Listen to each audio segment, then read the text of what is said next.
トビデオ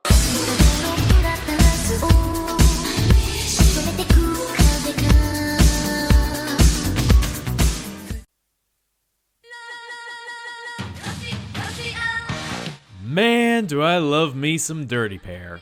Who doesn't love the lovely angels, Kei and Yuri, Yuri and Kei? If the entire collective of 80s anime had a mascot, it would be these two. Dirty Pair is such a great franchise because it's the 80s at its most fun.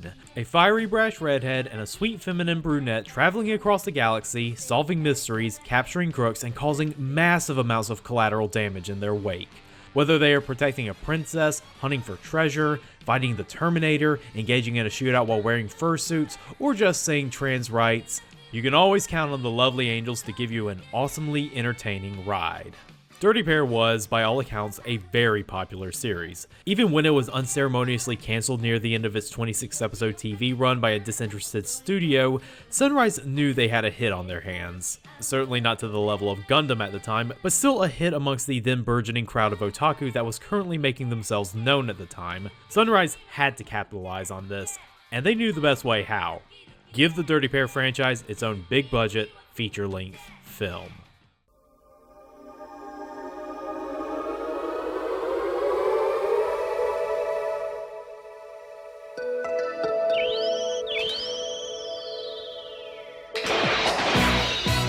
Dirty Pair Project Eden, or Dirty Pair the Movie as it's known in its home country, premiered in Japan on March 14th, 1987.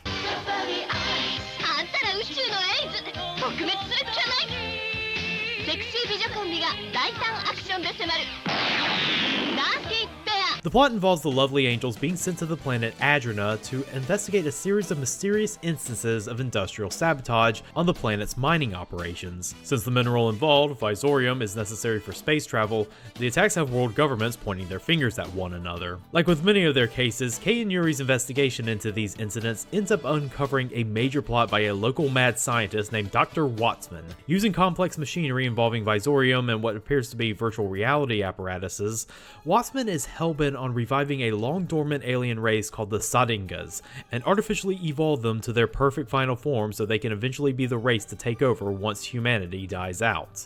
It's up to Kei and Yuri to put a stop to Wattsman's nefarious schemes and save the planet of Adrena, or what's left of it after they get done, because you know them.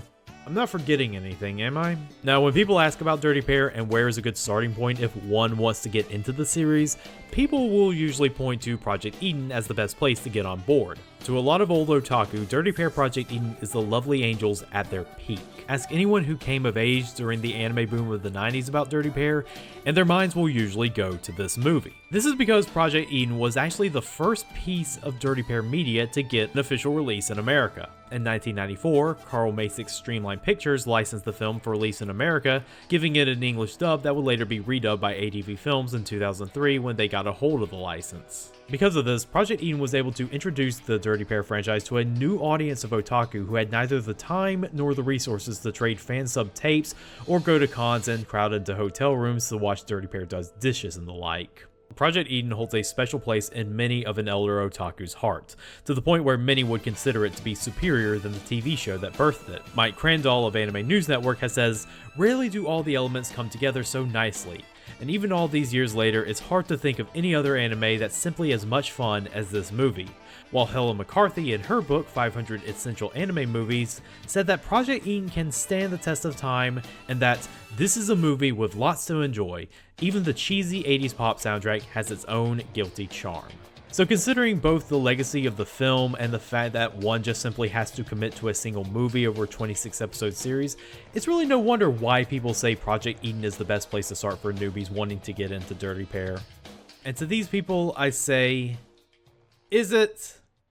Is it really? Because, look, I'm not gonna mince words here, but Project Eden sucks.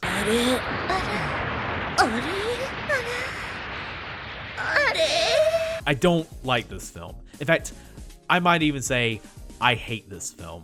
Dirty Pair Project Eden just rubs me the wrong way in so many ways, and the fact that it has all this praise is something that both flummoxes and befuddles me.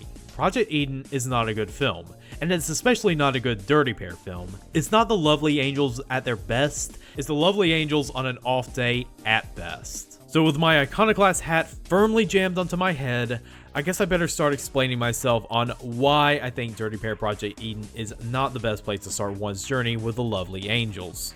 First, when I say I hate Project Eden, I'm not saying I hate everything about it. There are a lot of things I can't help but love about this film, namely the animation.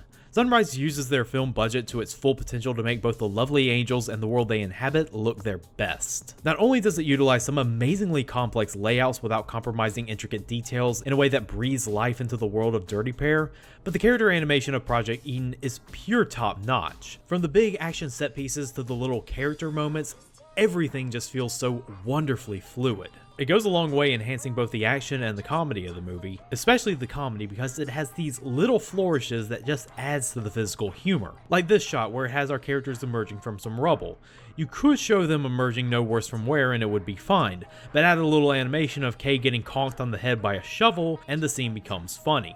And then there's the coloring of Project Eden, which is thanks to director Koichi Mashimo. Hot off his debut with Eye City, which used a very similar psychedelic color palette, Mashimo's use of bright saturated colors really makes Project Eden a feast for the eyes. All the colors are these sparking neons that exude so much aesthetic that it makes artsy music quiver in ecstasy. It helps set the mood for the entire piece as this fun, super 80s sci-fi romp. The best is shown in the awesome opening credits. It's a loving throwback to the iconic title sequences of the James Bond movies, which makes sense because the anime always did carry that influence. Just beautiful, eye-popping imagery that exudes sexy energy, all of which was animated by Robot Carnival's own Koji Morimoto. This all ties into the soundtrack of Project Eden, which is another area that it excels in.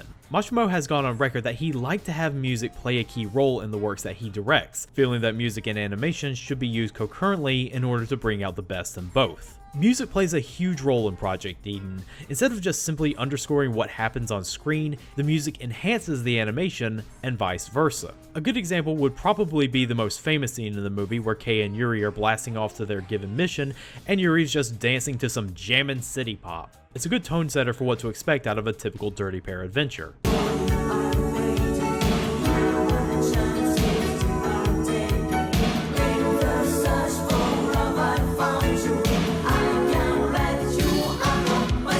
And of course, there's also the climax, which is the most music video part of Project Eden. It's shot entirely in slow motion with no sound, aside from a fist-pumping, push it to the limit jam by Miki Matsubara, and it is rad. Over the top.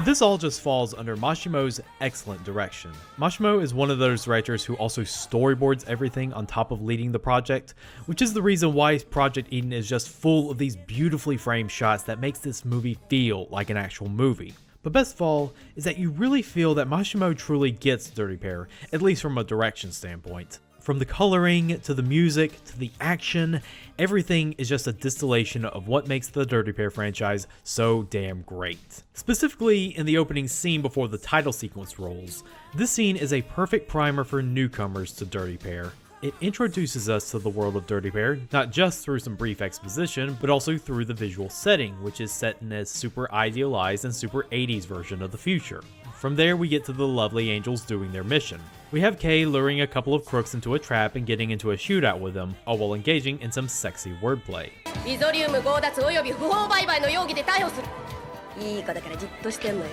And when things start looking bad, Yuri finally drops in to help Kei make the arrest.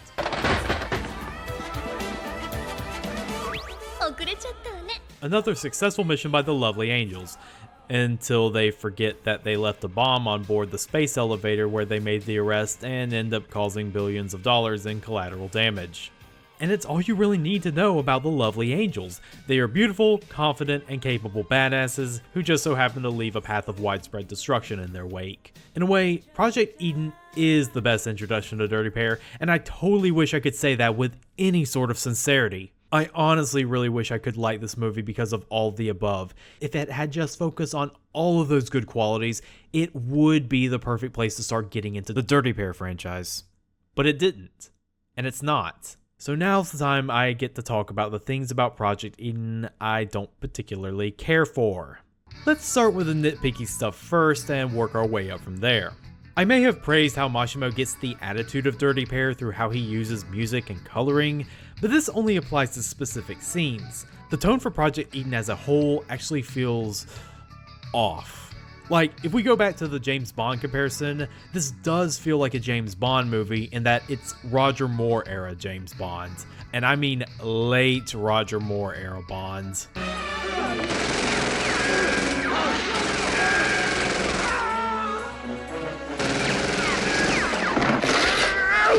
It just feels too wacky for its own good. I've made it clear that a part of Dirty Pair's appeal is its lighthearted fun nature, but Project Eden dials up the campiness element a little too much. Like, here's how they introduce the villain of the movie. Watson 教授? Watson 教授?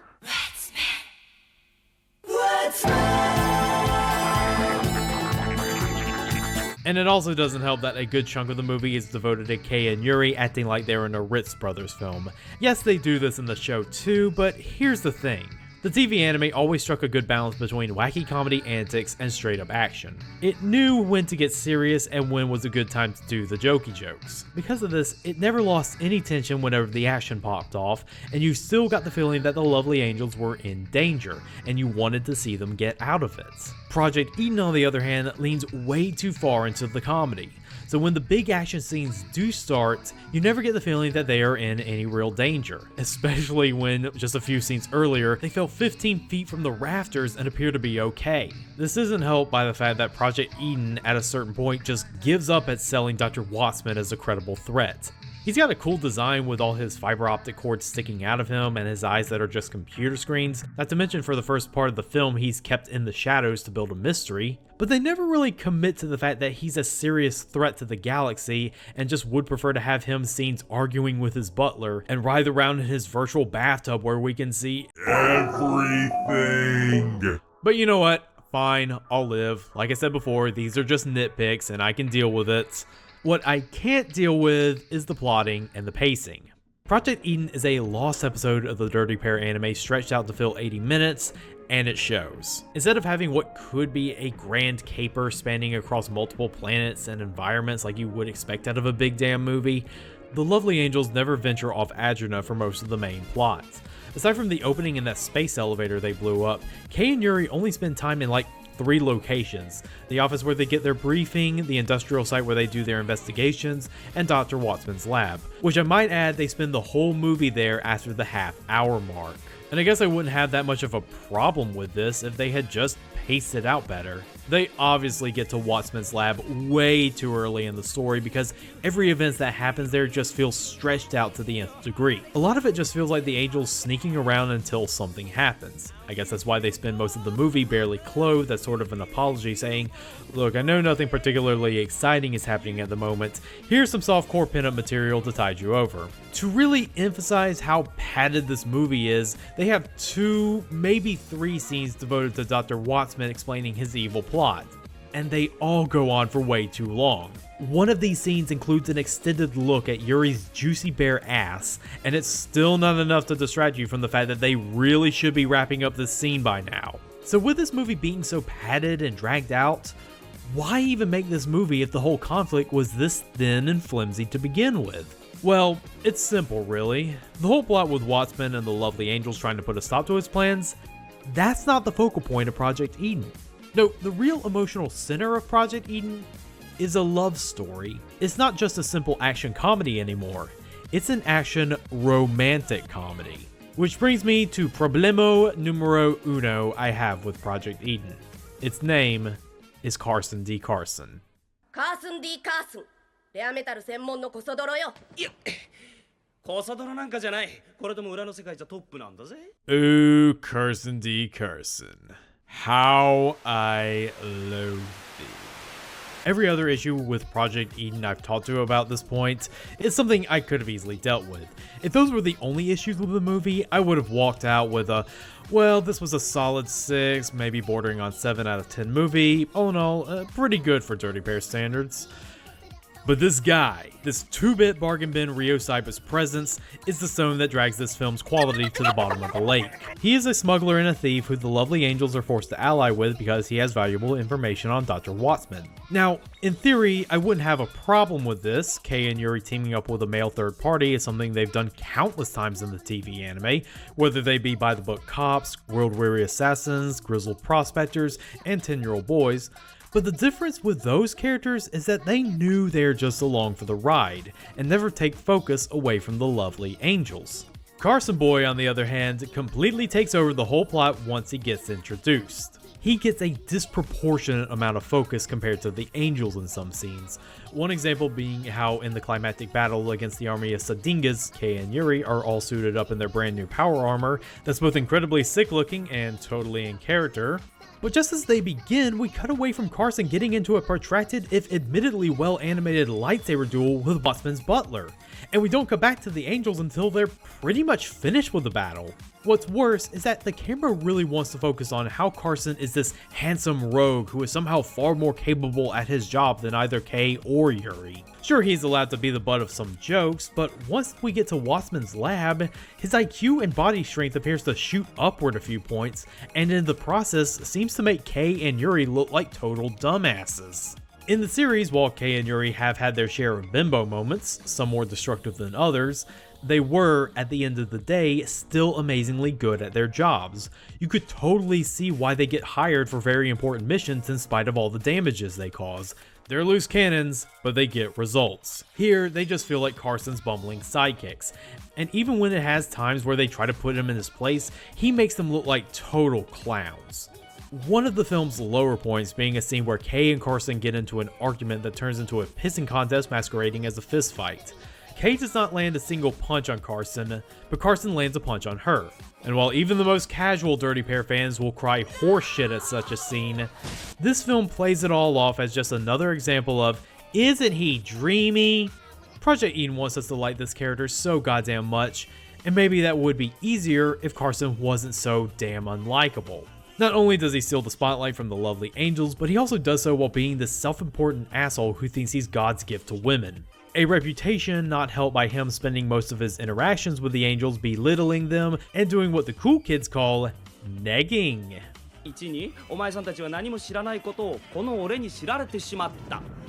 これはプロのやり方じゃない。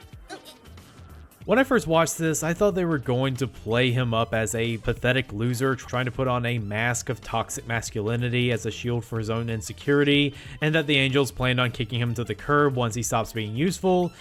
But no, I think we're actually supposed to find this charming. 荒っぽい女は恋に泣くって誰かが言ってたぜ。んなこと誰が言ったの？カースン D カースン。俺だよ。 But the only way to deal with a female adversary is to seduce her. Which brings us to that whole romance thing. So much of this film is trying to build up this supposed romance between Kei and Cherry Boy over here. We have scenes of Kei softening up to Carson's lame one-liners, and even that whole punch thing ends up being a catalyst for this whole affair. A scene that looks way too good and directed than this script deserves. Kei ends up full-on confessing her love and implies that, after a long line of bad romances, Carson might be the one simply because he can tame her. 思い出したいのか。忘れてあげるわ。強気だな。弱気なのよ。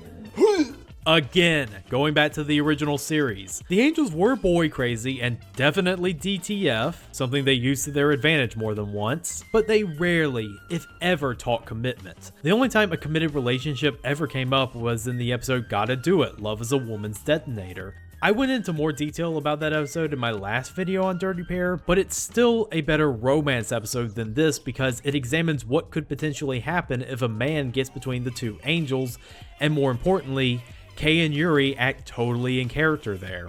In order to make this romance between her and Carson work, Kei has to act completely out of character, becoming this tsundere whose prickly exterior just melts away into this doe-eyed fawning cheerleader for this man she just met hours ago. The real Kei wouldn't be like this. She's abrasive, strong-willed, and loud. And if romance is involved with her, she's this total tease who loves playing with men's hearts because, let's face it, she always wants to top. すぐ伸ばせて帰ったらないんだ。今頃首を長くして待ってるわ。ちょっと遅れていったろうかな。坊や待った。なんちっちゃ。Also, you'll notice that since I've spent so much talking about Kay and her strangling of the red string, that I've neglected to talk about the other half of the Lovely Angels. Because the emotional core of Project Eden is centered on this ill-advised love affair, Yuri's entire role is relegated to that of being a third wheel. When the film decides it wants to be about Kay and her loser Lupin now, Yuri gets completely shoved to the side to spend a good chunk of the movie sneaking around in an alien carcass for some reason. And aside from some teasing remarks, といたらやばいかな。私たちを出し抜こうとしたやつよ。怪我してるよね。きっと。惚れたね。お誰？死んじゃったって文句言うやつなんかいないわ。Yuri doesn't even appear to really comment on the blossoming relationship between Kay and Galaxy Chode. She just feels kinda there. This is especially galling when you remember that a lot of the best episodes of Dirty Pair really focus on Kay and Yuri's relationship, and how even though they squabble and get into slap fights with each other, they have a bond that's not easily broken. And in Project Eden, that relationship feels non-existent. Because the writers want to play up Carson and his relationship between Kay, Yuri's presence in the story has to suffer. She's just there for backup. And because of that, Dirty Pair Project Eden is not what I want to see from a Dirty Pair anime. As much as I hate to use this analogy, Project Eden just feels like fanfiction to me. A smarmy asshole comes along on a mission with the Lovely Angels, shows himself to be this smoldering Adonis who's way more capable than either of them, and of course, one of the angels falls deeply, madly in love with him. In a just world, Carson D. Carson would just be relegated to some Usenet fic, written by some greasy nerd who's trying to pass time while his next issue of Starlog comes in. Instead, he gets to be the star of what should be the Lovely Angels' biggest adventure yet. And that sucks.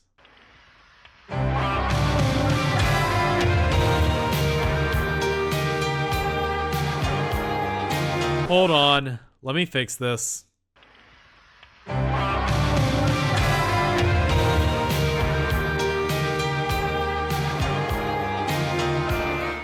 There.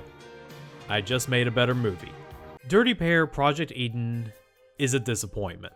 It's a lusciously animated, beautifully stylish anime movie with a slammin' soundtrack that really reflects its time. It should have been the perfect anime movie to truly represent both Dirty Pair and 80s anime as a whole. But with its stretched out pacing, out of character moments, and the insertion of another character whose presence makes everything measurably worse, I cannot and will not recommend this movie to anyone. To hardcore Dirty Pair fans, it's a poor entry in the franchise that loses itself about 30 minutes in to become something it's not. To new Dirty Pair fans, it's a poorly plotted film that does not do a good job representing its own franchise. I reiterate, Dirty Pair Project Eden is not what I want to see from Dirty Pair. I don't want to see some asshole dude muscle his way into two awesomely badass sexy ladies territory. I want to see those two awesomely badass sexy ladies go on adventures befitting that of two awesomely badass sexy ladies. My advice is, if you want to get into Dirty Pair, you cannot go wrong with the TV series. It's only 26 episodes, and it has some of the best adventures the Lovely Angels have ever embarked on. Skip Project Eden if you can. If curiosity does get the best of you, however, by all means, go and watch it. But don't come crying to me when it makes you all angry and disappointed. Wait a minute. This isn't my world. 弱気なの。 Disappointed!